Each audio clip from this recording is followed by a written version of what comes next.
So I guess this matchup is just totally incapable of producing a forgettable match, huh? I mean, good lord, man. Cincinnati came and went by, and a lot of wonky stuff happened. A lot of big upsets to big names. Carlos Alcaraz himself was very close to being one of those big names on many occasions throughout the week.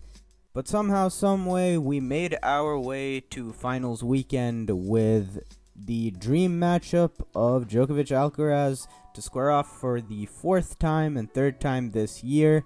And in the case of this one, it certainly over-delivered.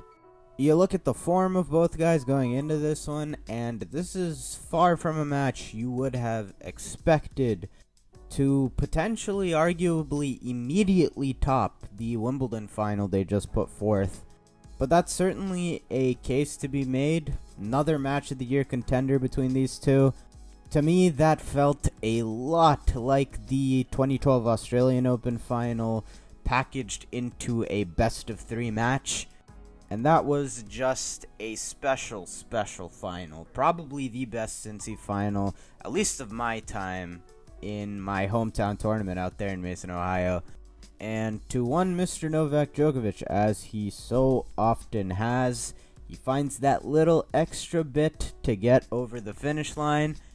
Really just a tip of the cap for Novak getting through this one. Really even making this one a match. All week long, it looked like he was determined to raise that Rookwood Cup at the end of the week. As determined as you will see, the older Novak Djokovic in his 30s in a best-of-3 format event. I think the only time of, at least the recent past that was comparable to this, as far as Djokovic being this determined outside of a major, was probably Paris 2021, trying to get back at Daniil Medvedev there. And all week long, with the demolitions he was laying forth and how sharp he was looking, he looked like he wanted to send a message here again after Alcaraz had beaten him at Wimbledon. Keep the mental advantage in this head-to-head ahead of the US Open at bay a little bit. And although for pretty much most of the first half of this match, it looked like that wasn't going to be the case this time around, against somebody that 16 years his junior is, with all due respect to Daniil Medvedev in 2021, even more of a worthy adversary, and really played his part in making this match the absolute classic that it became in Carlos Alcaraz. But all it really took was one passage of Carlos blinking. And in this sport, Novak Djokovic is the ultimate, you give him an inch, he will take it a mile tennis player that I've ever seen. And the last thing I want to say before diving into the actual match recap is, it's just awesome to see him embracing the challenge of this generational talent, 16 years his junior. In this match in particular, given the conditions, 90-degree plus heat, a week out from the US Open, and there was every reason in the world for this guy to just let go of this match, especially after the first set. It certainly looked like, maybe we could see one of those just F it, I'm just going to rip everything I get my racket on. We've seen it before with Djokovic through stretches of matches, and you often see that to where he's just resigned to losing at least a set, maybe even cost him the match. And in spite of him struggling so much through the first half of this match, that never really happened. He's never dug in, to my eye, other than that 2021 Paris final against Medvedev in a best-of-3 match like this, as far as I can remember, ever since really his physical prime. And the fact that he decided to, in this Cincinnati final, taking on that challenge at this stage of his career against Alcaraz playing as he was, absolutely incredible to see. And it's another legendary chapter in a career that's made a living racking those up really over the last 2 decades. Certainly worthy of bringing out the shirt rip again for the first time since the Aussie Open in 2013. Brought it back over 10 years later, and rightfully so. Another match right in that vein of just animalistic gladiator prize fight down to the absolute last ball.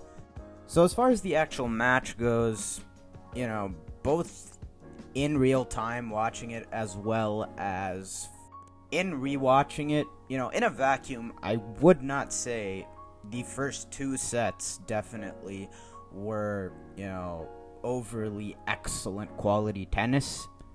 I think it was pretty good given the conditions, and obviously that's the biggest influencer there, particularly on the Djokovic side, for about a set and a half there. He came out of the gate strong, broke Alcaraz at love, I think, at 3-2. And he was rolling out of the gates, but, pretty much immediately after he broke 4-2, played a game that was really sloppy, and it kind of looked like he was already jaded at that point a little bit. And really from that point on, the 2-4 game, it really felt a lot like the third set of the Wimbledon final between those two, where Carlos really just battened down the hatches, playing with a lot of height and being willing to, engage in those long extended rallies. Most of the time with Carlos being the last one to miss in those. And in both cases, with Djokovic in the Wimbledon final, a bit of a letdown after losing the very tight second set. And then here, already showing that he was having, quite a bit of difficulty with the sun, the heat, all of that. In both cases, that seemed like the smart play from Alcaraz. Putting in extra balls, making Djokovic play at a time in both matches where his willingness to do so wasn't 100% at that point. And in doing so, he definitely reaped the rewards. In addition to that, the first set was also very reminiscent serve-wise to the Wimbledon final, where it seemed Alcaraz was getting more traction out of his serve than Djokovic was, which was especially surprising given the troubles on serve all week throughout Cincinnati. I mean, in his game in general, there were a lot of hiccups with the serve, the forehand. Even the second serve return was problematic all week. But that being said, obviously this final, Carlos Alcaraz put forth by far his best showing of the entire North American Summer Hardcourt Masters tenure across Canada and Cincinnati. And quite frankly, that was something that didn't really surprise me. I didn't think he'd play that well, but given Alcaraz's track record in these big spots, being such a great big match player already, never had lost a Masters final, a Slam final coming into this one. Obviously, the urgency would have been upped for Djokovic, and already the third set and back end of the tiebreak of his semifinal against Hurkacz, he most resembled himself throughout the course of his post-Wimbledon matches. So all of that put together, obviously, in spite of the disparity in form between the two throughout the week, definitely expected Carlos to give Novak a match here.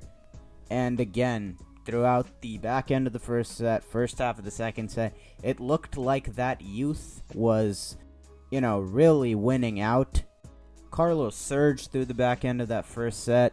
And on the other end, Djokovic in the same duration, of course, not looking so hot. Checking out of a lot of any, looks at a lengthier rally.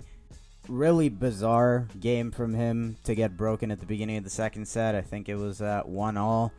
Don't know if I've ever seen Djokovic throw in 3 doubles in a row, if I remember correctly. But that happened, and it gifted Alcaraz the break. Already at this point, you could see, as the shadow took over more and more of the court, Djokovic still showing some fight, showing that he wasn't going anywhere. And he did so in a really, unique and inventive way for him. I've talked a lot about the last couple of years with, how well-rounded Djokovic has become late into his career. Everybody's made note of that. And he just has so many different tools. He has so many different ways to beat you. In this case, while he was struggling physically so much, I think the biggest factor in staying alive was his net play. He was absolutely remarkable in the second set. Up at net, hit some tremendous volleys, a lot of them at really crucial times in the match. And it definitely went a long way in keeping him in range in this match, in position to potentially take advantage of any wobble. all while conserving his energy, shortening points, the volleys, and also the serve. After that game where he doubled 3 times, got broken in it, after that, really until the back end of the third set, his serve never really was troubled again. I think there was one 15-30 midway through the third, but other than that, I can't really remember a time that Alcaraz, really was threatening on his serve the rest of the match. Of course, until 5-4 when he was serving for the title in the third. But that being said, at this point in the match, Alcaraz still fending off any of his advances. To be completely frank, I thought it was over. I don't say that lightly. I've been, first-hand witness to a lot of these great Novak Djokovic escapes over the years, but you put everything that was working at play together with conditions, it being 1 week away from the US Open, Carlos Alcaraz himself being, rock solid mentally, and really looking large and in charge at that point. I mean, he saved a break point, I believe, the game after he broke. It seemed like maybe with that, he might have held off the Djokovic push. And again, the same score line as the first set. The loser of the set going up 4-2 was 2 more holds, really, at that point. And it seemed like Alcaraz already had one hand on the trophy. Especially, again, with Alcaraz's great serving continuing into the second. Very high percentage of first serves in all match long until the third.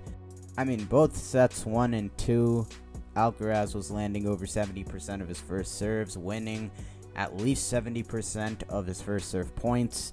And it looks like, a combined 60% of his second serve points throughout those first 2 sets.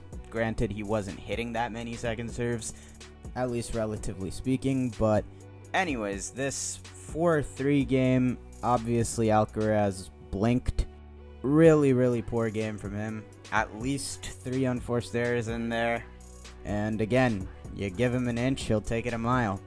Djokovic's efforts fighting through the heat just bought him enough time to hang around long enough, give his opponent a chance to wobble just that little bit, and he was right back in it. That passage from 4-2 in the second through 4-5 definitely is the biggest patch of play where you really are going to look back at it and regret it if you're Carlos Alcaraz. The poor service game aside from Alcaraz to get it back on serve, just in general, all those games he did not really make Djokovic play nearly enough. And obviously giving Djokovic a lifeline is as dangerous a thing as you can do in this sport.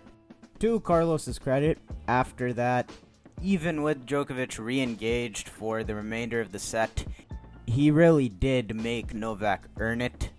Of course, hiccups like that happen, and Novak's the last guy you want them to happen against, but I was still very impressed, both from the end of the second set through the entirety of the third set, that, that never really rattled Alcaraz. He remained unfazed, even with a now much more watertight Djokovic on the other end of the net the remainder of the match. Regarding the breaker, relatively clean breaker. I think there were 2 points where I think that lobbing maybe was questionable, or at least the execution was quite poor on Alcaraz's end, but particularly in the second instance where he tried to lob twice on a Djokovic serve volley attempt. But again, credit to Novak for pulling off his shakiest shot in these moments. Didn't waver on either of them. Still, Alcaraz ended up getting to championship point at 6-5. Djokovic, of course, ice cold as ever with the chips down, found the big first serve.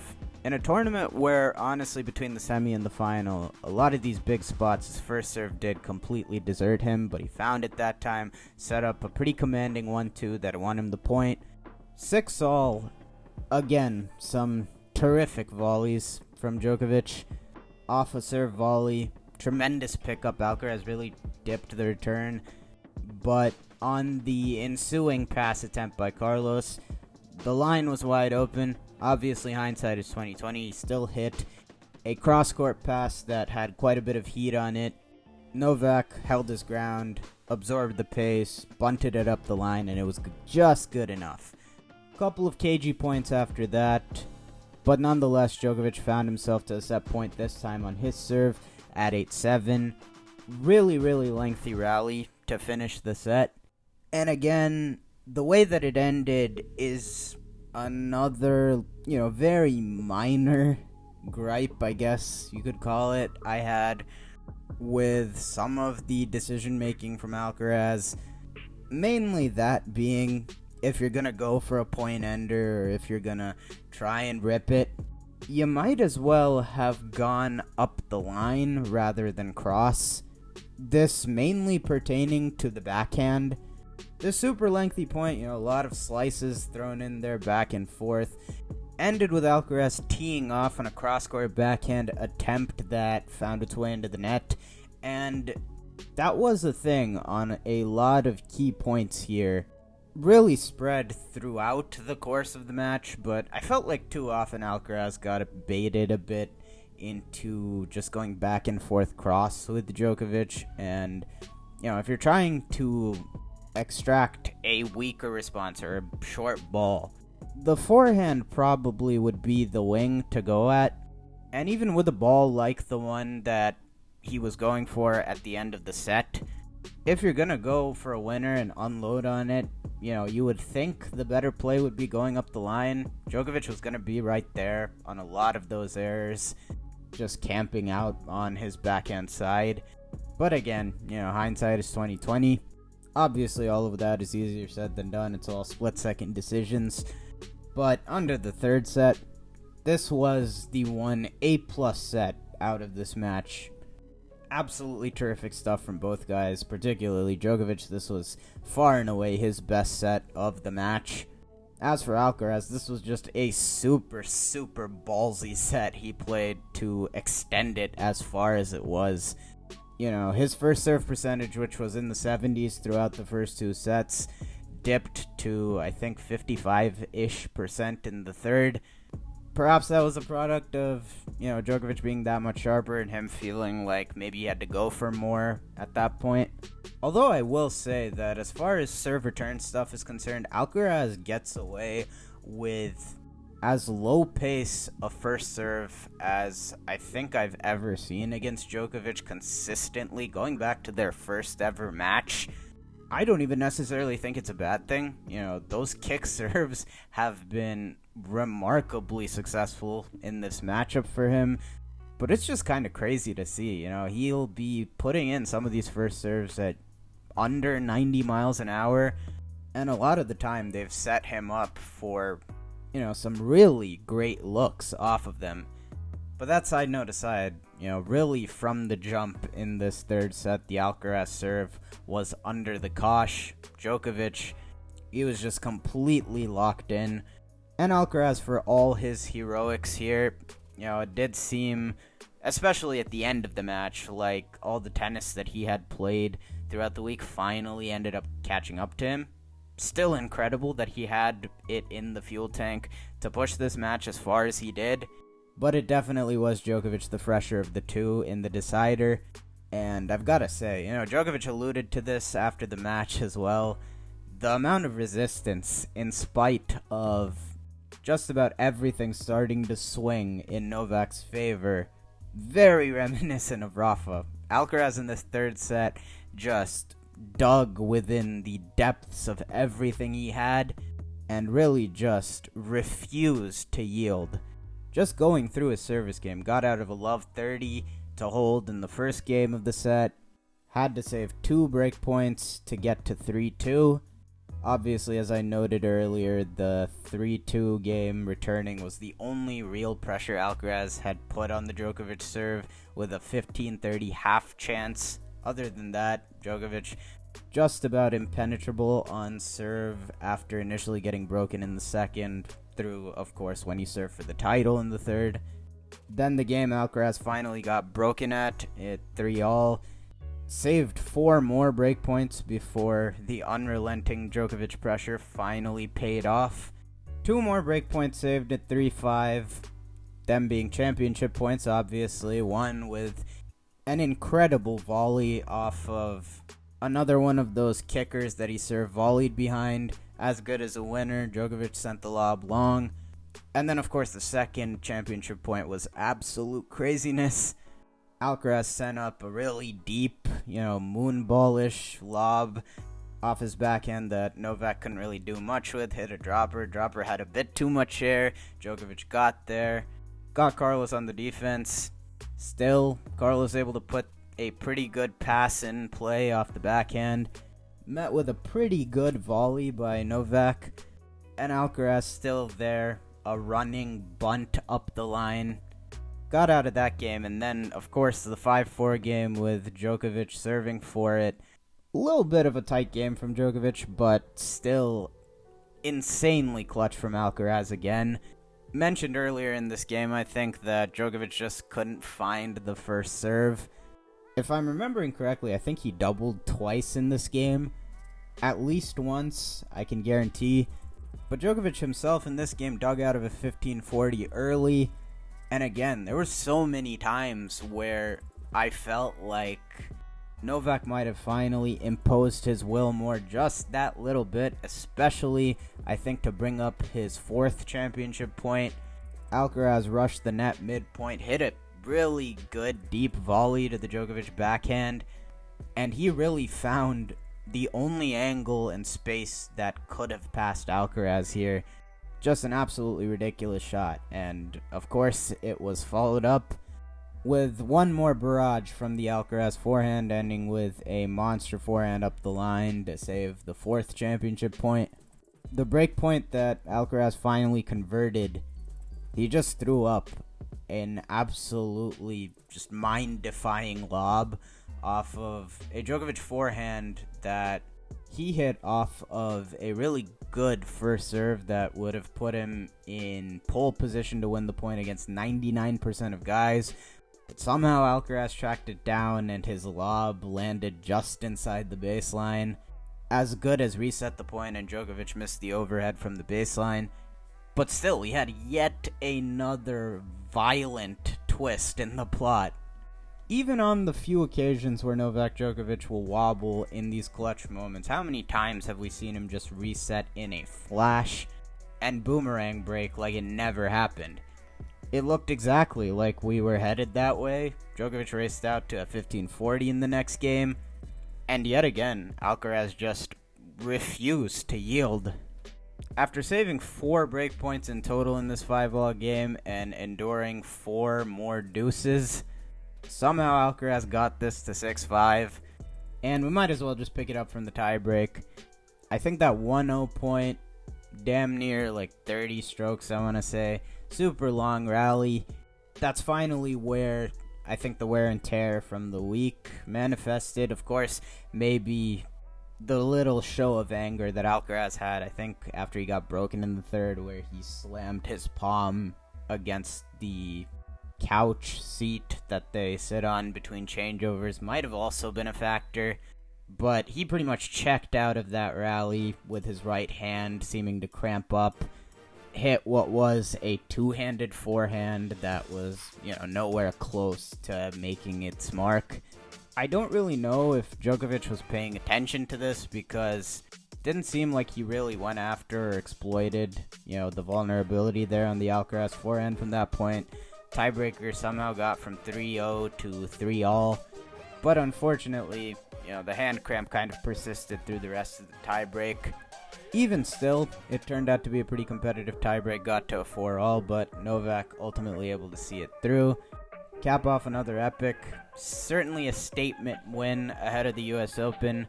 I don't think a lot of us really expected anything else. That the emergence of Alcaraz and him being such a formidable rival late into Djokovic's career would be just another leaf for motivation in the Djokovic corner. And that certainly has manifested itself, it would appear. To be completely honest, I don't think heading into the US Open this really swings things one way or the other. I've seen enough of Carlos at this point to know that he's made of the right stuff mentally, where this type of loss probably isn't going to scar him. If that RG to Wimbledon turnaround didn't teach us already, he's such a quick learner. Obviously for him, he probably won't make the mistake of letting his guard down, even if it was for that split second in the grand scheme of the match regarding that 4-3 game. But that aside, the prospect of getting more of these two playing for the biggest prizes in the sport is just so exciting. The real reason that I don't feel like the outcome of this match really sways things one or the other is because the match was so even. Their matchup has been so ridiculously even in ways that you felt with the Federer-Djokovic matchup in the past, where technically it seemed like there really wasn't much to separate them. It just seemed like a case of may the best man win most of the time. And the fact that that can be said of Djokovic at 36 again against this generational talent, again, 16 years his junior, you just can't say enough. I mean, quite literally, I'm out of superlatives for just how impressive that is, that he's still capable of taking on this challenge from the guy that, let's face it, inevitably will be next up. It's absolutely superhuman. And off that final, in my opinion now, the match of the year, I'm still buzzing. It's so cruel that we got to wait 1 week before the US Open kicks off. This sets us up for, even more excitement heading into the US Open, even though most of us are probably backing these two to play again in the final. I'll sign off here again, just ad nauseum emphasizing what a treat of a match. Tennis the winner, obviously. If you made it this far in the video, thank you so much for sticking around. I hope that you enjoyed. If you did, it would be much appreciated if you could drop a like. Only takes a second, helps the video perform a lot better in YouTube's algorithm, and also subscribe to the channel if you're not already. Thank you all for watching again, and of course, I will see y'all in the next one.